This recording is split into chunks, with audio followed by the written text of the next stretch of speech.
Today we are working with Du Bois theory, and we are reading it through the lens of Cedric Robison, who takes a look at all of Du Bois' theory and tries to explain how it connected with Marxism, in which ways it worked to change Marxism, to critique the Marxism that Du Bois had access at the time. So his main contributions, Du Bois's main contributions, were that slavery was not an accident and it was not something backward and connected with medieval ages, but that it was systemic and integral to capitalism, particularly in the United States, but also having an impact on capitalism throughout the world. So he made this connection between slavery in the United States, world capitalism, and imperialism. His other contribution, important contribution, was that he maintained that slaves and peasants were a revolutionary force and not the working class. He says that the working class that had gone through processes in Europe that were liberatory, especially those that we reviewed, like in Paris, the Commune of Paris, that was kind of lost on the way over, and the working class in the United States had the aspiration of becoming capitalists themselves. He also questioned the role of the vanguard that Lenin gave to the people that were highly educated in Marxism and were part of the political party, the Bolsheviks, that took over the Soviets in Russia and conducted the Soviet Revolution. He said that this role of the vanguard wasn't really all that key in raising consciousness and heading a revolution. So going to the point of the end of slavery and imperialism, he says that the end of slavery in the United States meant that there was more slavery in the global South, because capitalists could not exploit the workforce in the same way once the slaves were liberated. This increased what the Marxists called the contradictions in the global South. That is, there was more pressure to extract free or cheap labor in the global South now that there was this mass amount of labor that had been freed in the South. He explained that the farming and the extraction of raw materials were done in the South under slavery, and this is something that explains why the white rural worker lives in poverty in the United States.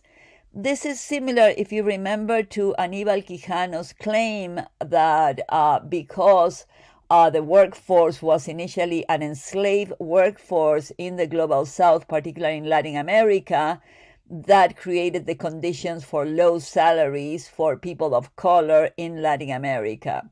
So, in a way, what Robison and Du Bois are saying here is similar in the sense that because you had people that were deemed as less than white people doing those jobs, now those jobs are still paid at lesser wages than the jobs that were deemed for white people. Du Bois also thought that the ideal forces of racism and individualism had more consequence than the material conditions of production. And he based this idea in the fact that in the North there were many proletariats, but that consciousness never went beyond trade unionism. That means that although there were people working in factories, like Marx thought was really important, for capitalism to end, because it was this working force that was concentrated under a same roof, that could talk to each other, could talk with the vanguard, the people who were educated in Marxism, and make some changes. Du Bois said, well, this is not quite the case, because in the North there were many proletariats, and still consciousness never went beyond the need to have a union in order to have decent wages. On the contrary, he juxtaposes to this what he calls the Great Strike post-emancipation, when over 9 million former slaves and white peasants walked out of the South. He connects also with John Brown's insurrection, and he says that the only reason why John Brown's insurrection did not succeed was because of racism and individualism, for ideological reasons, not for material reasons. So he says that there were 200 blacks in the Union Army, an even greater number of black workers that moved out of the South, and massive numbers of poor whites that also moved out of the South. So he calls this a great strike in the sense that people stopped working in the South, they moved out.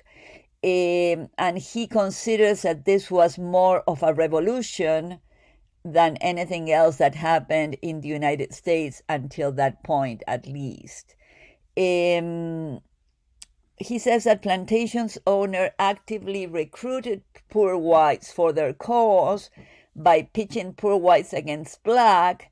And this was especially important in the South because there were black legislators trying to change the laws of tenancy of the land. So white plantations owners were concerned that black people would start owning land, and they work poor whites against blacks to make sure that this didn't happen.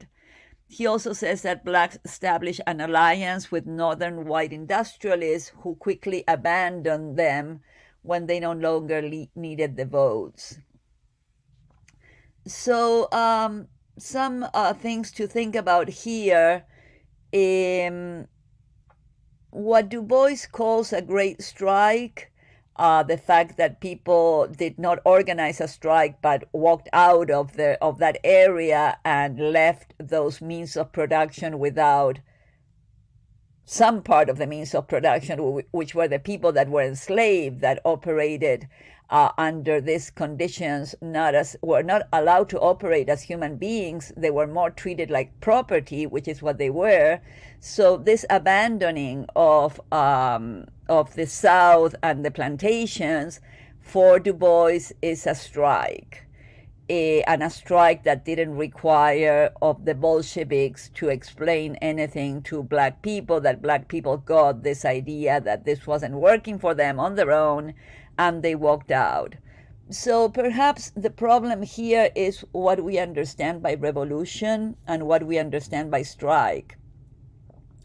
If the workers in the South, people who were enslaved, walked out, this would be probably something akin to the proletariat of the Soviet Union taking over their factories, but it does not rise to the level of the proletariat of the Soviet Union taking over the state, because black people did not take over the state in any of these instances.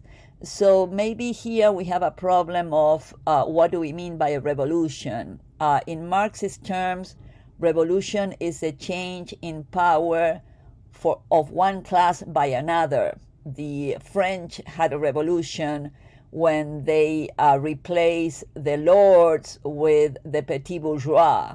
The Soviets had a revolution when they replaced nobles and business people, liberals, with the proletariat. But in the United States, in a Marxist sense, there's never been a revolution, because even the liberatory struggles that ended with the independence of the United States from England is not a revolution in that sense, since the class that spearheaded that liberatory struggle was exactly the same class that they were opposing in Britain. So there wasn't a change of class in the way that the United States was governed. There was a change of ethnicity, of nationality, an anti-imperialist struggle, but not necessarily a revolution.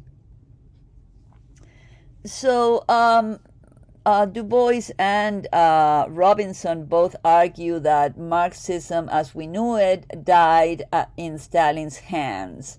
And in this sense, many people agree with this statement. I've mentioned in class, and since 1968, when the students in Paris heckled the president of the Communist Party, there was a break of the harness that Soviet Stalinism had over leftist thinking. And it's obvious that this happens because under Stalin, there was really no development of Marxism as social studies. It became a dogma that had to be reproduced in order for people to survive. So he goes on to say that with the murder of Trotsky and other Bolsheviks, Soviet Marxism is no longer a living theory, and the struggles in Russia were reflected in the United States, with the left also feeling the impact of the leftist defeat in Spain. We didn't go through that in class, but there was a civil war in Spain where the anarchists and the Bolsheviks, Stalinists actually, fought against each other, which made them lose the civil war against fascism and ended with over 40 years of the reign of Franco, Catholic fascist. So these struggles within Marxism, Marxist forces in Europe also reach the United States. And the left in the United States focuses on supporting the New Deal, saving the Soviet Union, and that derives in trade unionism, the CIO, which was an organization more progressive than the AFL-CIO, a merge of those two forces. So he also indicts Marxists in the United States for being ambivalent towards Black liberation and progress, particularly the issue of slavery, as emancipation was, in a way, a bourgeois move of the North that needed labor that could be hired, and this labor was enslaved in the South. So in the North, in order for them to progress economically, they really needed to free the slaves in the South. So out of this reading, many Marxists thought that this was not a struggle that they could get on, until Lenin made them realize that they were making a huge mistake, and he sends instructions to communists in the United States to focus on the issue of Black labor. So the big deal, I think, with Du Bois and his critique of Marx is that Du Bois claims that Marx didn't see the revolutionary potential of the agrarian workers, of the workers at the plantations. So at the time of Marx, there were two main classes, and he defined classes by their relation to the means of production. So for him, as you know, there were the bourgeois and the proletariat, and he thinks that capitalism contains its own demise, because the proletariat that is part of capitalism will eventually uprise, or if they uprise, they would have the possibility of ending capitalism and ridding the world of the bourgeois. By ridding the world of the bourgeois, I don't mean that their plan was to assassinate every manager at every factory. I mean that they would take over the means of production, and if a bourgeois doesn't own the means of production, he is no longer a bourgeois. So in that sense, we are talking about the demise of the bourgeois. And he also thought, Marx, that there were lesser classes, the petit bourgeois, which would be most of us, middle classes, and the lumpen proletariat, who were the people that didn't have jobs, the very, very poor people. So the peasants in the Soviet Union were separated also within classes. The kulaks, that were the wealthy peasants, the middle peasants and the poor peasants, that we can also think of them as rural proletarians. And he thought that this class antagonism could be exploited by the proletariat, but this wasn't performed properly by the Bolsheviks first, and even in worse manner by the Stalinists. So Du Bois thinks that the peasants, this idea that Marx has that the peasants are not capable of independent political action, is not quite true. That this was a situation that was mishandled by the Bolsheviks, but not necessarily the case for every revolution possible. He does think that peasants, especially the black peasants of the South of the United States, are capable of independent political action and do not depend either on the bourgeois or the proletariat, which was Marx's claim. So he says, Du Bois, that slaves were isolated among white landowners who decoded the world for them, and that sometimes there were affective bonds between them, and the master was the only protection the slave had. So in some way, it's similar to the situation of the kulaks, the wealthy landowners, and the poor peasants that depended on the kulaks for everything. So he says that poor white peasants, professional mechanics, plantation overseers had natural alliances with landlords and were repelled by blacks. So he thinks that the ideology in the South had more power than the actual material conditions of production, because poor white people should have been closer to blacks, but they were not, because they believed that they were of a different ilk, basically, although their living conditions were not that different. So he says the configuration of material conditions and subjective conditions explain why there was no unity between white peasants and blacks.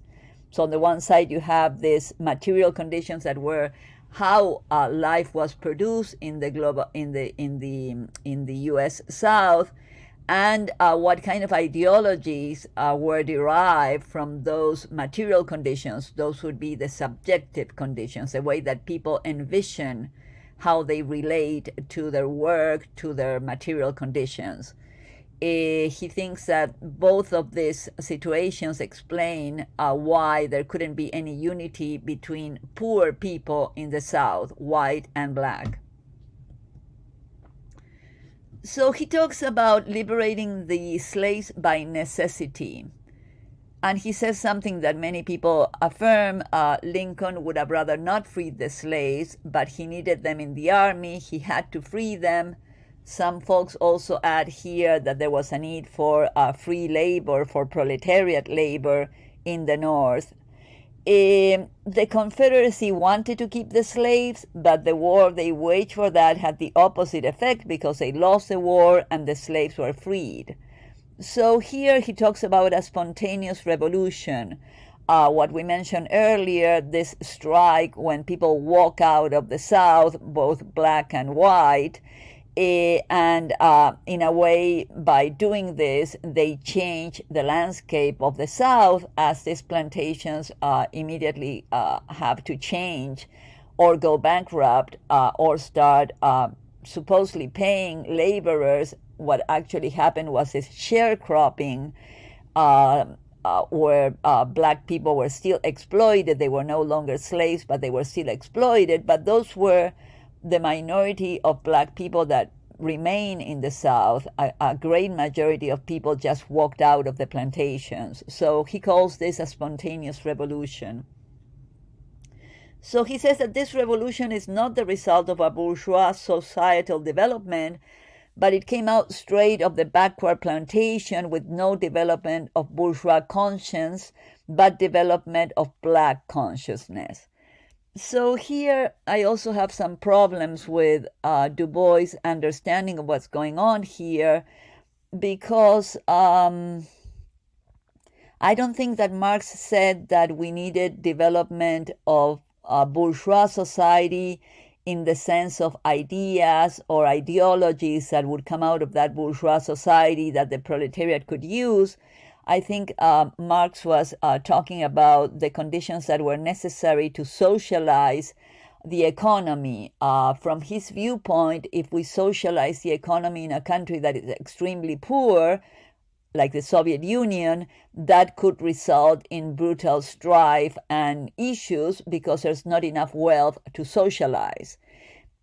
So again, this idea that that Marx was wrong because there was no development of bourgeois consciousness when black people walk out of the South isn't quite a straight out critique of Marx, because Marx never said that in order for workers to take over their factory or to abandon the factory, they needed a political party. In any case, that would have been Lenin. But Marx did say that there was a need to increase wealth before socialization happened. But what happened in the South of the United States didn't require socializing wealth, because black people just walked out with the clothes on their backs. So I'm not sure where this critique actually lands. In any case, Du Bois said that the slaves had produced their own culture and their own consciousness by adapting forms of the non-black society to the conceptualizations derived from their own historical roots and social conditions. So Du Bois probably hadn't read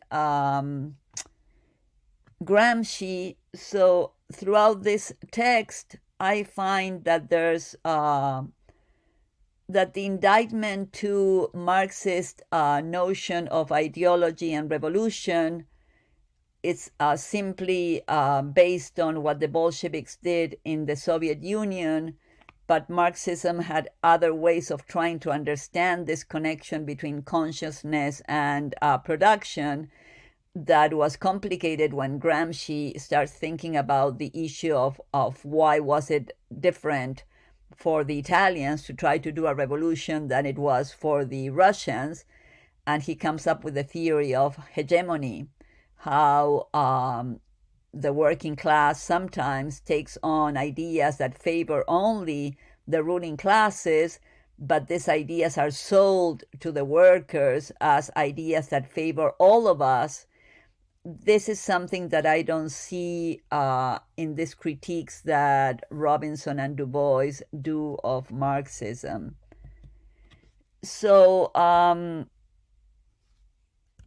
lots of stuff to think about here, as Du Bois is clearly explaining to us a number of factors that explain why in the United States, black liberation didn't necessarily go the way of proletarian liberation in Europe, for example.